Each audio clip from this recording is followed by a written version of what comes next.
एकदम यहाँ पे जो एसयूवीज की भरमार हो गई।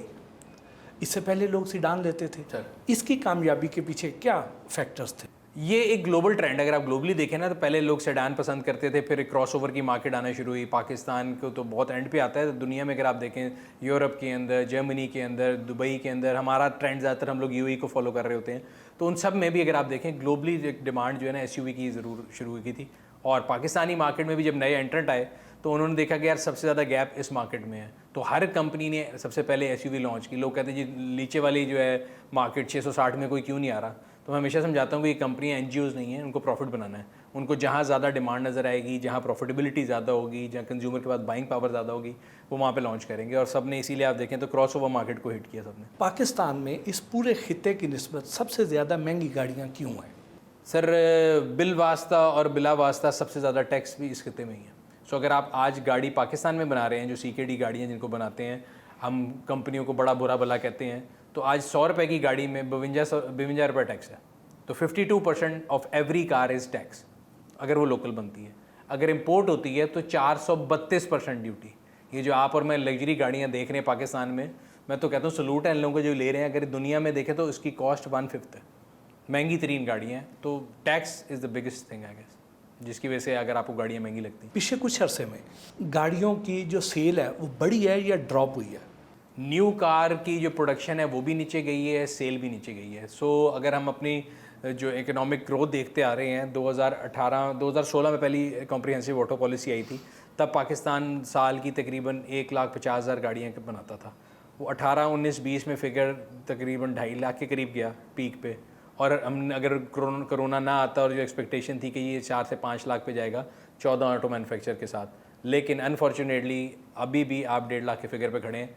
यानी 3 ऑटो मैन्युफैक्चरर भी 1.5 लाख बना रहे थे और 13 भी 1.5 लाख बना रहे हैं। सो केक का स्लाइस जो है ना वो छोटा हो गया, केक उतना ही है।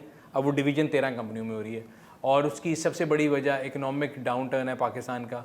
ये जो इम्पोर्टेड गाड़ियाँ आती हैं पाकिस्तान पे, जिस पे आपने बताया कि 432% टैक्स हम लगा देते हैं, अगर इतना टैक्स ना लगाया जाए तो क्या इससे हमारे जो 14 मैन्युफैक्चरर्स हैं इनको हेल्दी कंपटीशन का सामना नहीं करना पड़ेगा और ये अपनी गाड़ी की कीमतें रैशनलाइज नहीं कर देंगे और आम कंज्यूमर को उसका फ़ायदा नहीं होगा? बट साहब, ये वो आर्गूमेंट है जिसकी वजह से जो पाकिस्तान की इंडस्ट्री आज तक ग्रो नहीं की।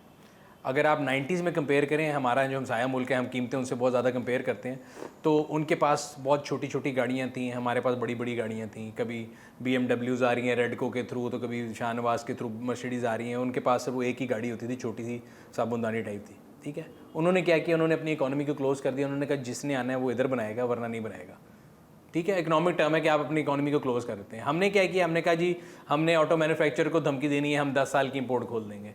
फलाना आया, उसको रेफरेंडम में वोट चाहिए, उसने कहा जी 15 साल की खोल दो। कोई कहता 3 साल की, कोई 4 साल की। सो एक ऐसा सीसो है जिसकी वजह से ऑटो मैन्युफैक्चरर को हमेशा बहाना मिल जाता है। वो अंग्रेजी में कहते हैं इन्फेंट इंडस्ट्री आर्गूमेंट। ये ऐसा इन्फेंट है जो कभी बड़ा नहीं हुआ। रीज़न वो कहते हैं जी आपने हमारे लिए कभी पॉलिसी सेम रखी नहीं। कभी आप 10 साल की इंपोर्ट खोलते हैं हमें डराने के लिए, कभी आप 15 साल की खोल देते हैं, कभी आप 3 साल की खोलते हैं, कभी आप 5 साल की, जिसकी वजह से हमारी इंडस्ट्री ग्रो नहीं की। क्या ये सच है कि पोर्शे ने पाकिस्तान को ब्लैकलिस्ट कर दिया? पोर्शे अब पाकिस्तान में गाड़ियाँ जो है नहीं बेचेगा? सर, ये जितनी मल्टी जो है ना इंपोर्टेड कंपनी होती हैं बहुत सियाने होते हैं। सो पोर्श जब पाकिस्तान में परफॉर्म कर रहा था तब उन्होंने कहा जी हमारा है। जब वो हालात ख़राब हुए, जब उनको लोगों ने ईमेल लिखी, उन्होंने कहा हम तो पहचानते नहीं है कौन है। सिमिलरली अभी हमारे एक दोस्त हैं, उन्होंने जो ऑडी एक बुक कराई, वो लेट हो रही थी, उन्होंने ऑडी इंटरनेशनल को ईमेल लिखा, उन्होंने कहा जी हम इनको नहीं जानते। तो ये हमारे डीलर नहीं है, ये रीसेलर्स हैं। तो रीसेलर्स का क्या मतलब है, जो लेके रीसेल करता है, तो मैं और आप भी कर सकते हैं। तो अनफॉर्चुनेटली जितने भी बड़े ब्रांड हैं वो यहाँ से प्रॉफिट लेके जाते हैं, लेकिन जब कोई जिम्मेदारी की बारी आते हैं तो वो यहाँ पे हाथ नहीं पकड़ाते। तो ये एक पॉलिसी लूप होल है कि आप जितनी बड़ी मर्जी इंपोर्टेड कंपनी लेके आएँ, लोगों से पैसा लें, लेके चले जाएँ, कोई पूछने वाला नहीं है। पाकिस्तान में हमें जगह जगह पे, हर सड़क पे इतनी इतनी बड़ी गाड़ियाँ, लैंड क्रूज़र, प्राडो ये नज़र आती हैं। इनको पाकिस्तान में क्यों नहीं बनाते जी? वॉल्यूम बहुत कम है सर। देखिए जो हमारे यहाँ वेल्थ है ना वो कंसनट्रेटेड है बहुत कम लोगों के हाथ में। सो जो पैसा है वो चंद हाथों में है, वॉल्यूम उतना ज़्यादा नहीं है। सो अगर लैंड क्रूज़र हम एग्जांपल बात कर लें, 6-7-8 करोड़ रुपए की लैंड क्रूज़र है, वो यहाँ पे अगर बनाने के लिए नंबर जितने चाहिए होंगे उतने लोग नहीं लेने वाले। बहुत लिमिटेड लोग हैं, वो इंपोर्ट कर लेते हैं, उनको 400% ड्यूटी भी कुछ नहीं कहती। तो इस वजह से मेरा नहीं ख्याल कि हमारे यहाँ पे ऐसे नंबर्स मौजूद हैं जिससे आप प्रोडक्शन उतनी जस्टिफाई कर सकें। एक आम आदमी की पहुंच में कौन सी गाड़ी है जी? आम आदमी की पहुंच में नई गाड़ी तो कोई नहीं है, क्योंकि नौकरी पेशा आदमी आज 660 सीसी गाड़ी जो है 30 लाख की वो भी नहीं ले सकता।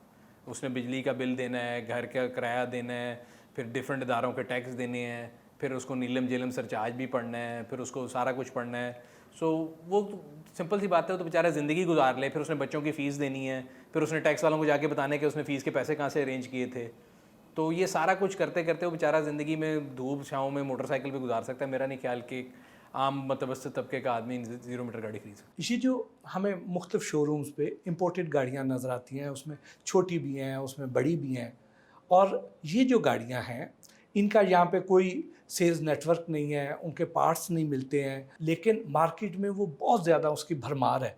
तो क्या आम आदमी को ऐसी गाड़ी ख़रीदनी चाहिए? है। सर एंट्री लेवल पे तो मैं बड़ा सख्त खिलाफ हूँ कि जो 660 सीसी लोग इंपोर्टेड लेते हैं। उसकी रीज़न ये है कि वो ज़्यादातर एक्सीडेंटेड आती हैं, फिर जब आप यहाँ पे लेते हैं तो उसमें एयर बैग नहीं खुलता, फिर बाद में लोग रोते हैं कि जी महंगी होगी, ये हो गया वो हो गया। पाकिस्तान में जो गाड़ियाँ बन रही हैं उनमें जो बेयर मिनिमम आपको चाहिए ऑप्शन वो सारी मौजूद है। बट पार्ट्स की अवेलेबिलिटी का ये है कि एक ऑल्टरनेट नेटवर्क बन गया हुआ है, इंपोर्ट होता है, स्क्रैप में आता है, तो यूज़ पार्ट बहुत आ जाता है। तो वो अवेलेबिलिटी तो उस तरह से इशू नहीं है, बट फिर भी एंट्री लेवल में मैं हर एक को यही सजेस्ट करता हूँ कि जो मेड इन पाकिस्तान गाड़ी वो लेनी चाहिए। इलेक्ट्रिक गाड़ी का पाकिस्तान में मुस्तकबिल कैसा देखा? सर इलेक्ट्रिक गाड़ी का पाकिस्तान में मुस्तकबिल नारों वादों और कस्मों तक तो बहुत अच्छा है, वैसे कोई नहीं है। बिकॉज अगेन अभी हम इलेक्ट्रिक पॉलिसी की बात कर रहे थे या गाड़ियों की पॉलिसी की बात कर रहे थे। 2018 में आपने भी नारे सुने होंगे कि टोल भी फ्री होगा, रजिस्ट्रेशन भी फ्री होगी, सारा कुछ होगा। वो सारे नारे वादे ऐसे ही हैं जैसे इलेक्शन से पहले किए जाते हैं और बाद में फ़ोन नहीं उठाया जाता। तो आज ना कोई इलेक्ट्रिक गाड़ी की रजिस्ट्रेशन फ्री है, ना टोल फ्री है, ना चार्जिंग नेटवर्क है। चार्जिंग जहाँ पे है वहाँ पे भी रिलायबिलिटी नहीं है, रेट बहुत ज़्यादा है। ये वाहिद मुल्क है दुनिया का जहाँ पे आप एक्साइज में जब जाते हैं तो वो चार्ज जो गाड़ी जो इलेक्ट्रिक जिसमें इंजन नहीं होती वो आपको बताते हैं ये कितने सीसी पे कन्वर्ट होगी और वो आपसे उससे बहुत ज़्यादा फीस लेते हैं। तो ये सारी चीज़ें मिलके मेरा नहीं ख्याल, ये अमीरों के शौक है सर, टॉयज़ हैं। और अगर इलेक्ट्रिक रेवोल्यूशन आनी है तो वो 2 व्हीलर और 3 व्हीलर के थ्रू आएगी, वो 4 व्हील गाड़ियों से नहीं आ सकती।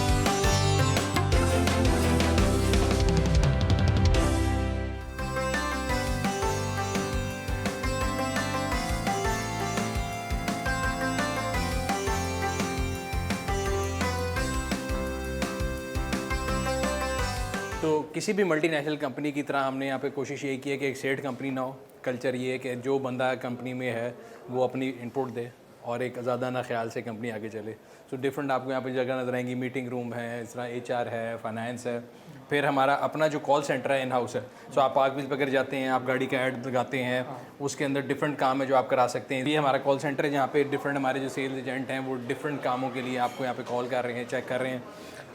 तो यहाँ पे एजेंट्स जो हैं 24/7 काम कर रहा है कॉल सेंटर पूरा, जिसमें आपकी इंस्पेक्शन सर्विस आ गई, आप लोगों की कोई भी हमारी सर्विसेज अगर जो है आप ले रहे हैं उसके लिए कॉल सेंटर जो है वो 24 घंटे चल रहा है यहाँ से।